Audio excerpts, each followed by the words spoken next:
목사님들, 장로님, 집사님들 아침 드셨습니까? 대부분 혼자 드셨죠. 옆에 예수님과 함께 드신 줄 믿습니다. 네, 눈에 보이지 않지만 외롭지 않고 예수님이 우리의 모든 순간마다 우리 권사님들과 우리 사랑하는 성도님들 곁에 우리 눈에 보이지 않는 그분이 계심을 믿는 것, 그것이 오늘날 우리의 고백인 줄 믿습니다. 오늘 말씀은 우리 너무나 오랫동안 아주 여러 번 수없이 들어왔던 말씀일 겁니다. 하나님은 건강한 자가 아니라 병든 자에게 찾아오셨어. 그 말씀이 우리에게 굉장히 위로가 되는 말씀이었습니다. 그런데 오늘은 이 말씀 안에서 우리가 조금만 더 깊이 함께 생각해 봤으면 합니다. 당시에 예수님은 하나님의 아들이기 이전에 선지자로 알려져 있습니다. 오늘날 이슬람 종교를 믿는 중동 지역이나 무슬림들은 지금도 예수 그리스도가 아니라 예수는 선지자다라고 그들은 믿고 있습니다. 이렇게 선지자로 알려진 예수님의 행보 가운데 돋보이는 것은 참 많지만 예수님이 제자들을 부르시는 장면은 굉장히 돋보이는 장면입니다. 사람들에게 죄인이라고 비난을 받았던 자들, 그리고 거룩이라는 것과는 전혀 어울릴 것 같지 않는 것처럼 여겨졌던 사람들을 예수님께서 제자로 부르셨기 때문입니다. 종교적인 거룩함을 추구했던 그 당시 유대 사회에서 예수님의 이러한 행동과 예수님의 말들은 정말로 파괴적이고 아주 파격적이었습니다. 누가복음 4장과 5장은 예수님이 어떠한 일을 행하셨는지를 이야기합니다. 귀신 들린 자들을 고치셨고 중풍병자를 비롯해서 온갖 병자를 고치신 예수님에 대해서 증거하고 있습니다. 그랬기 때문에 사람들은 그 예수에게 아주 주목하고 있는 상황이었습니다. 이렇게 놀라운 일을 행한 예수님이 그런데 부른 자들이 이들의 통념상 이해할 수 없는 어부를 부르셨고 세리를 부르셨습니다. 사람들은 예수님의 행동에 대해서 정말 많은 의문을 가졌습니다. 어떻게 한낱 물고기를 잡는 사람을 제자로 부를 수 있지? 어떻게 그 사람을 불러서 무엇인가를 가르쳐 줄 수 있지? 그럼 여기까지는 그나마 조금 그래 용납할 수 있어 라고 하는데 그 다음이 문제입니다. 이스라엘을 침략한 자들의 앞잡이가 되어서 그들의 세금을 거뒀던 유대인 입장에서는 불안당과 같은 그 사람 세리를 불러서 하나님의 능력과 함께 한다라는 것을 이 당시에는 용납할 수 없었습니다. 그래서 이 유대인들의 눈에 예수님의 행동은요, 옳은 일이다, 선한 일이다 라고 보여지지 않았고 예수님의 모든 행동은 부당하다, 예수님은 불공평하다 라고까지 생각했습니다. 이러한 파격이 어느 한 세대에는 조금 매력적으로 보일 수도 있지만 만약에 권사님들 지금까지 80년 넘게 살아오시면서 예수님을 믿었고 이것만큼은 옳아 주장하고 있었던 것을 이것이 아니야 라고 만약에 우리 가운데 이런 현실이 예수님 당시에 일어났던 현실이 나타난다면 우리는 어떨까요? 아마 우리도 혼란스러울 것이고 답답함 가운데 이해하기 어려울 수 있을 것입니다. 바로 그런 그 당시의 사람들과 우리가 생각하는 내가 붙잡고 있는 이것만큼은 놓을 수 없어 라고 하는 우리들에게 예수님이 말씀하십니다. 오늘 본문 31절과 32절입니다. 우리 함께 읽어보겠습니다. 예수께서 대답하여 이르시되 건강한 자에게는 의원이 쓸데없고 병든 자에게라야 쓸데있나니 내가 의인을 부르러 온 것이 아니요 죄인을 불러 회개시키러 왔노라. 예수님께서 의인이 아닌 죄인을 부르러 왔다라는 말은 당시에 종교적인 열심을 가지고 있었던 사람들, 그래서 그 무리 안에서 의롭다라고 칭함을 받은 사람들, 그런데 그들은 정작 그 예수님을 필요로 하지 않고 있었다라는 것을 나타냅니다. 그들에게는 자신들의 의로움, 자신들이 부여잡고 있는 전통을 지키는 것, 곧 율법을 지키는 것이 예수님을 필요로 하는 것보다 우선시 되었다라는 이야기입니다. 당시에 윤리의 기준은 이른바 다른 것이 아니라 그 사회에서 칭찬받았던 것들은 모범 생활의 기준으로 율법이었습니다. 그런데 말입니다.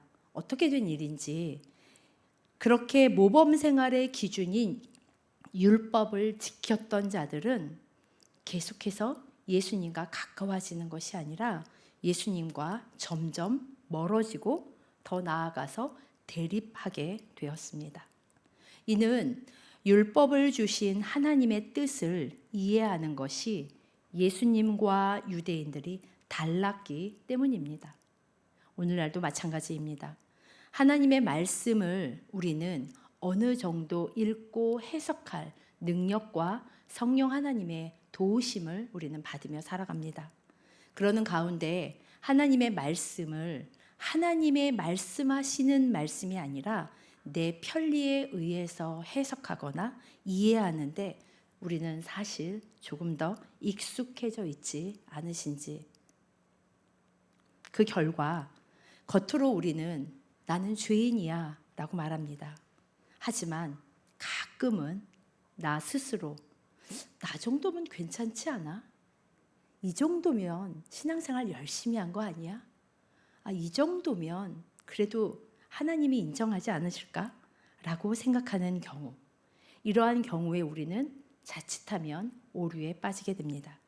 스스로 모범적이라고 여기는 그들은 왜 그러냐면 하나님이 말씀하신 규정해 놓은 그 죄가 나를 절대 이기지 못할 것이다. 물론 예수로 인해서 맞습니다. 그러나 예수님과 관계없이 스스로 의롭다. 나 정도면 괜찮아. 이 정도 신앙생활 하는 거면 누가 뭐래도 괜찮지 않을까?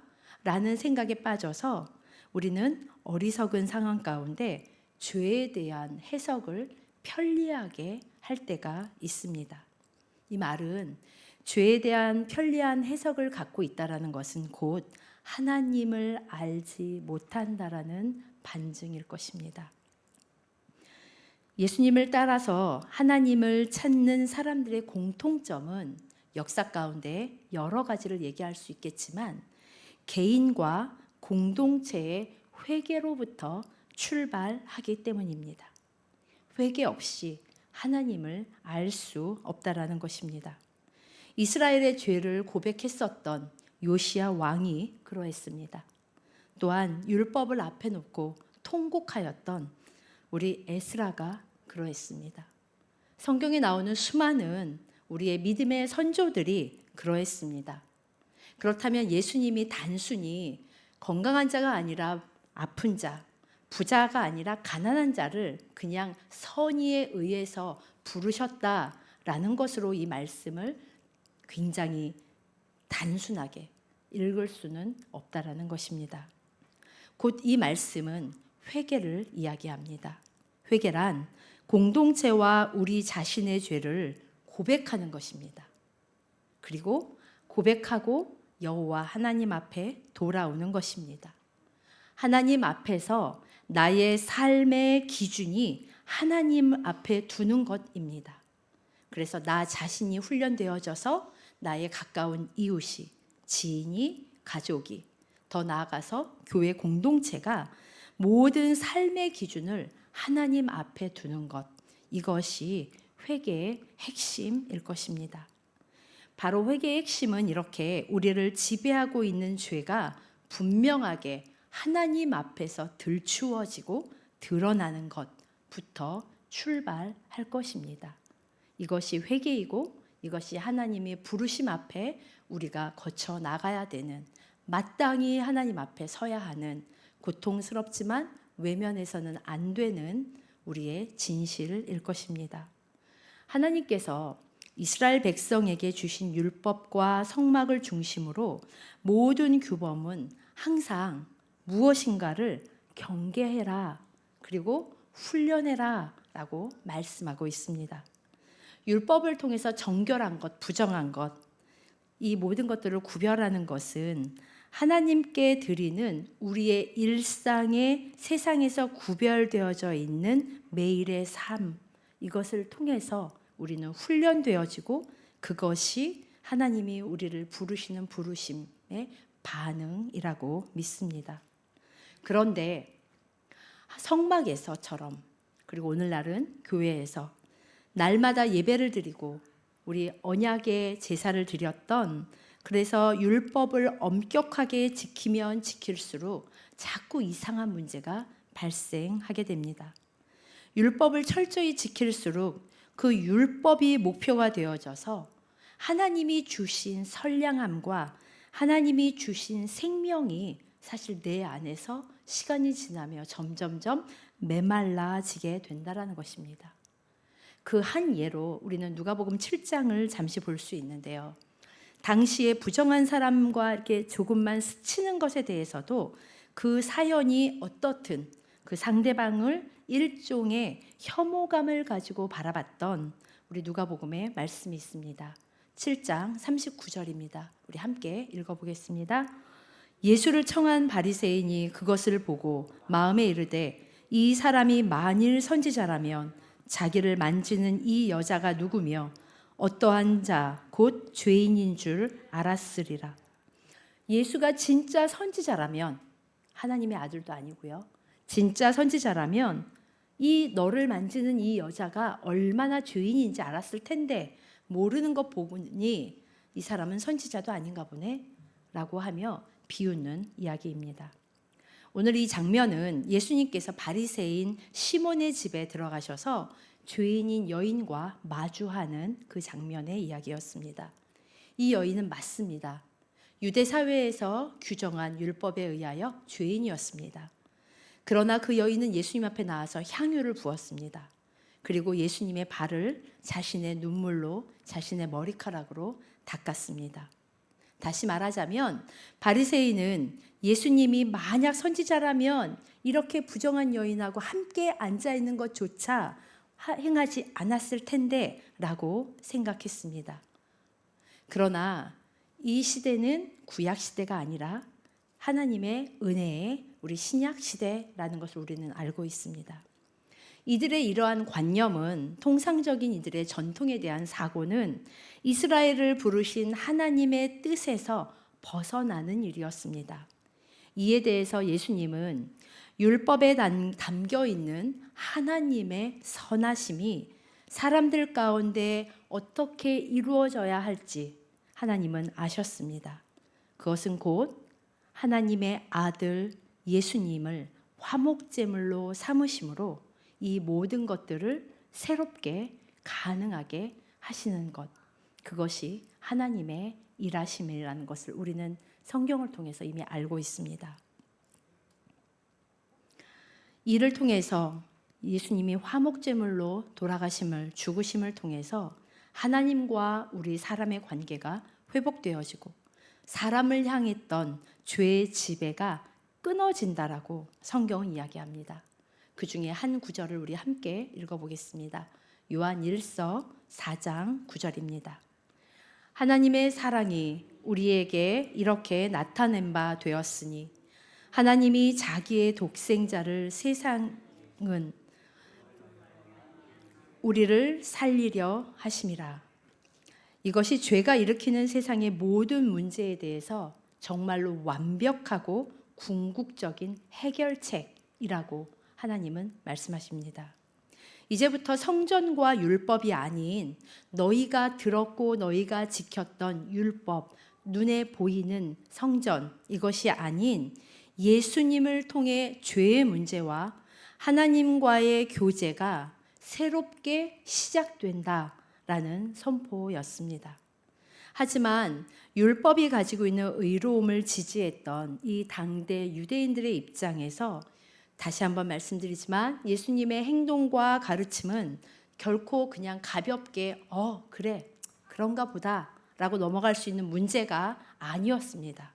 왜냐하면 당시 유대인 종교 지도자나 그 당시의 리더들에게 있어서 자신들의 권위와 자신들의 명예와 자신들의 입지가 좁혀진다라고 받아들였기 때문입니다.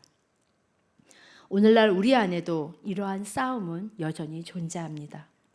예수님을 통해서 죄를 깨닫기보다 지금까지 율법과 제사를 지키는 삶을 선택했던 유대인들처럼 교회에서 말씀하고 계시는 하나님, 그 모든 시대 가운데 변화되는 그 상황 가운데 말씀하시는 하나님의 세미한 음성, 그리고 역사 가운데 이끌어 가시는 하나님의 말씀하심, 이러한 것들이 우리는 조금 버겁고 들리지 않기 때문입니다.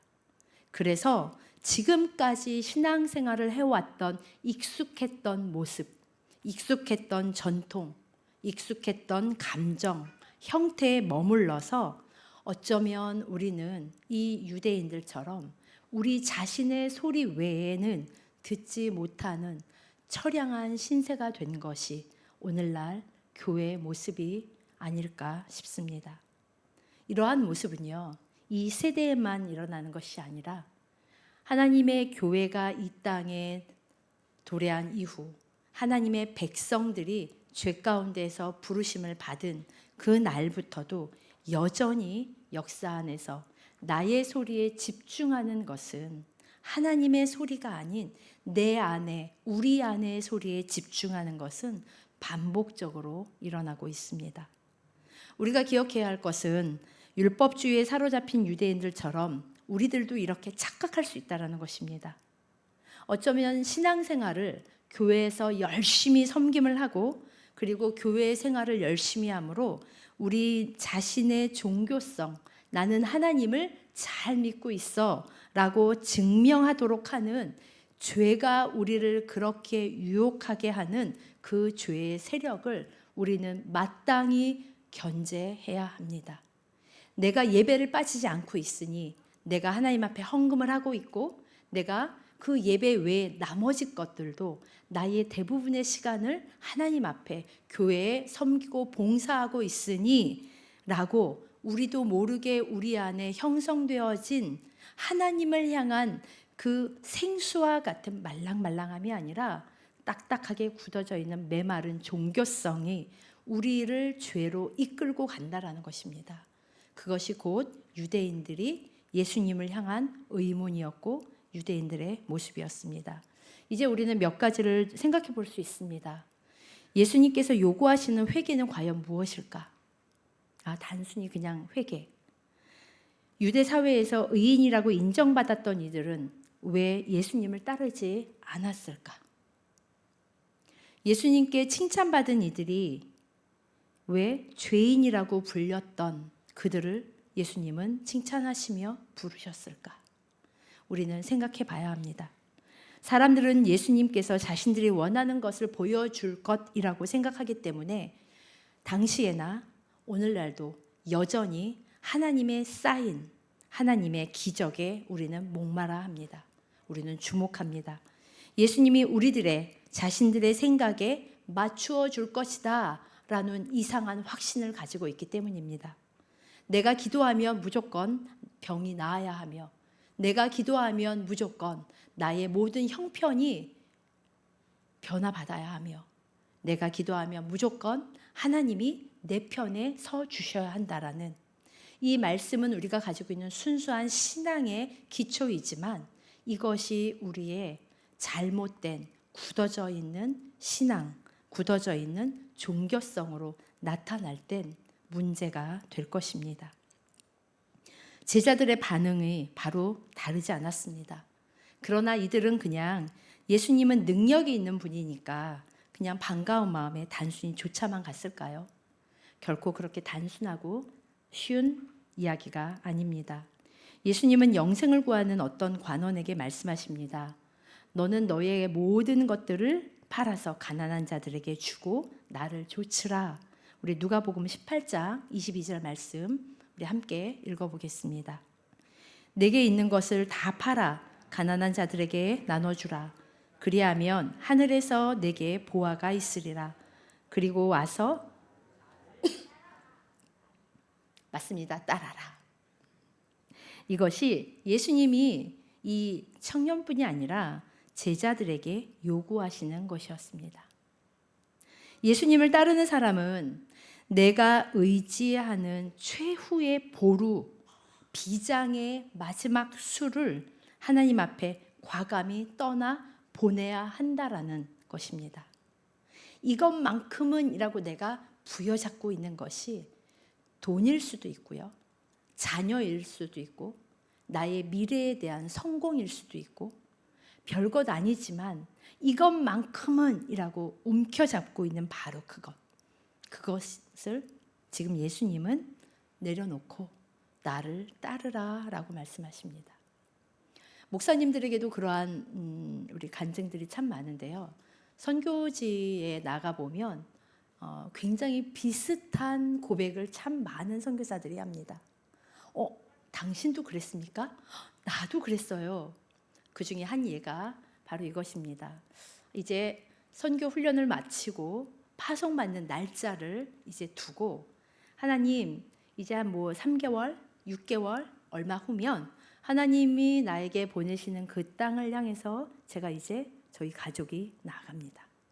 그래서 모든 한국에 있는 것들을 청산하고 팔 것은 팔고 나눌 것은 나누고 했더니 나에게 한 선교사님의 이야기입니다.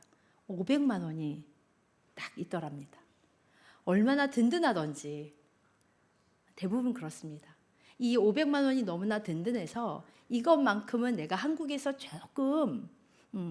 조금 우리 아이들에게 어리니까 맛있는 것도 좀 먹이고, 그리고 이 500만 원은 우리 선교단체 본부에다 말하지 않고 내 비상금으로 이렇게 딱 넣어서 선교지 현장에서 정말 어려울 때 조금씩 뽑아서 써야지.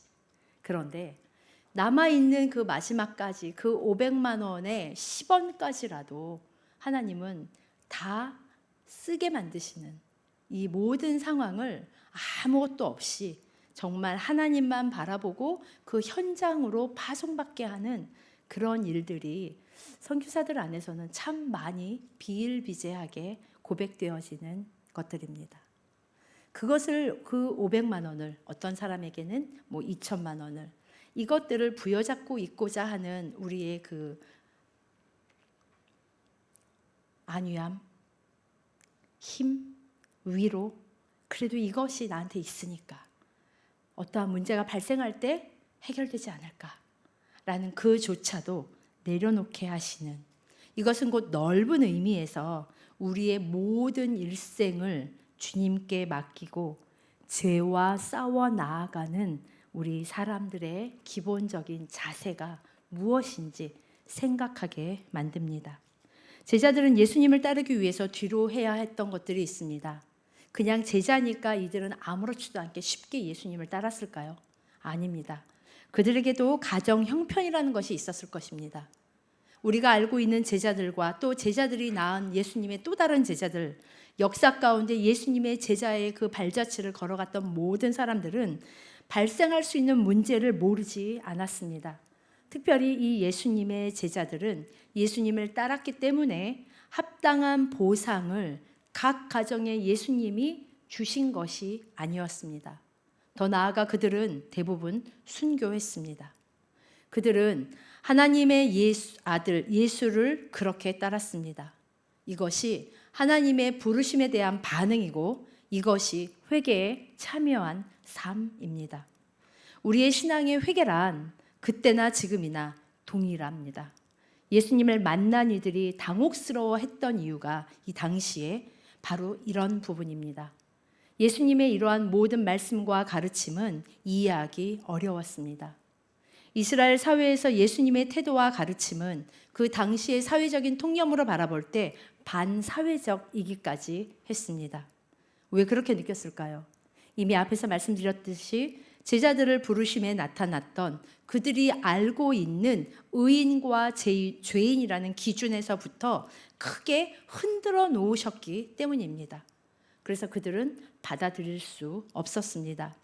당시 율법주의자들을 질책했던 것은 이스라엘에 대한 고유의 전통과 가치관을 무시하는 일처럼 여겨졌고, 그 당시 유대 사회를 혼란하게 만드는 것이라고 그들은 여겼기 때문입니다. 그래서 그들은 예수를 죽이고야 말았습니다. 이는 예수님이 가지고 계신 하나님 나라의 정체성에 대해서 한 번도 생각해 보지 않았기 때문입니다. 예수님을 통해서 하나님의 나라가 이 땅에 세워진 증거는 다름이 아니라 복되고 복되어 이 땅에서 기름진 삶을 살아라. 이것도 하나님의, 당신의 자녀들에 대한 하나님의 간절한 마음이시겠지만, 하나님의 이 땅에 하나님의 나라가 세워진다는 증거는 죄가 드러나는 것이고, 그 죄로 인해서 형성된 가치와 판단의 기준이 이제 하나님에 의해서 그조차 파괴된다라는 것을 예수님은 이해할 수 없는 부류들을 부르심을 통해 우리에게 말씀하십니다. 이제 말씀을 정리하겠습니다. 하나님의 나라는 바리새인들과 율법학자들이 결코 포기하지 못하는 종교적인 자랑과 즐거움을 단호히 거부합니다. 죄를 단절하고 하나님께 돌아오고, 그렇게 대표적으로 드러나는 특징인 회개가 곧 하나님을 향한 거룩, 이 땅에서 구별되어짐으로 나타날 것입니다. 하나님만을 바라보는 사람들의 우리 안에 있는 내면과 우리의 외면, 겉사람이 급격하게 조금씩 그 사람의 그릇에 따라 변화를 입게 됩니다.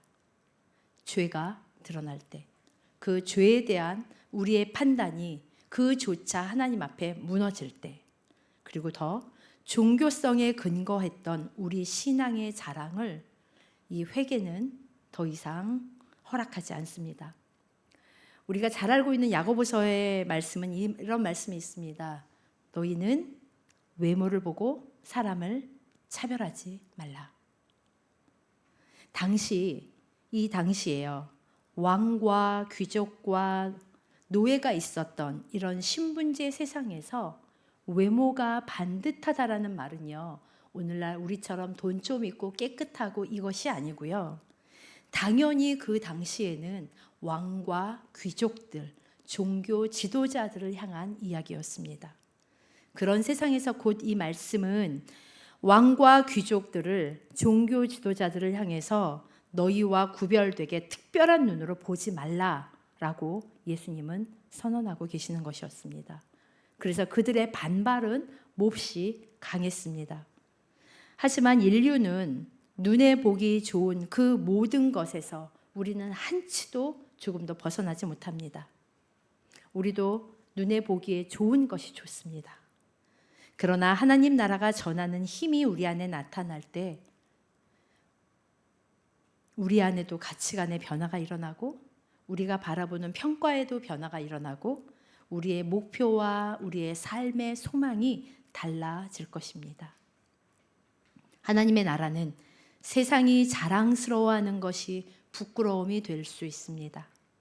세상에서 외면당하는 것이 하나님 나라 안에서는 자랑스러운 것이 되는 그 변화가 우리 개인과 우리 공동체 안에 급격하게 일어나는 것, 이것이 회개이고, 이 회개를 위하여 하나님은 오늘도 죄인과 그 여인과 또 세리와 같은 저와 우리 성도님들을 부르신 줄 믿습니다. 이것이 회개를 요구하는 이유이고, 이를 통해 비로소 이제 하나님의 나라가 제대로 보이게 될 것입니다. 그래서 회개가 없는 예배는 있을 수 없습니다. 회개가 없는 기도 또한 있을 수 없습니다. 사도 베드로가 이렇게 외칩니다. 우리 사도행전 2장 말씀인데요, 함께 읽겠습니다. 너희가 회개하여 각각 예수 그리스도의 이름으로 세례를 받고 죄 사함을 받으라. 그리하면 성령의 선물을 받으리라. 아멘.